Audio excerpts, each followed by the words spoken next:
If I can speak English in a public place, why not you? Why not you, dear brothers and sisters? No more today. That's all for the time being. Thank you very much.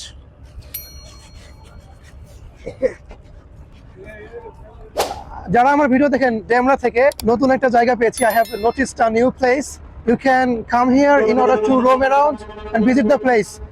After coming here, you can pass or spend some quality time with your friends. Because আজকে আমি দেখছি অনেক মানুষ এখানে এসেছে, সময় কাটাচ্ছে সবুজ ঘাসের উপর বসে, সামনে শীতলক্ষা নদী, লঞ্চ দেখছে। আপনারা যারা বাঙালি ভিডিও ভিউয়ার্স আছেন, আমার ভিডিও দেখেন, আমার বাংলাদেশের ভাইরা দেখেন, আমি যদি পারি বাংলা মিডিয়ামের হয়ে, আপনি কেন পারবেন না? সো আমি এটাই বলতে চাই যে বেসিক ইংলিশটা যদি আপনার ইমপ্রুভ হয়ে থাকে, কিছু কমন ভোকাবুলারি যদি আপনি জানেন, please start speaking English. It's high time.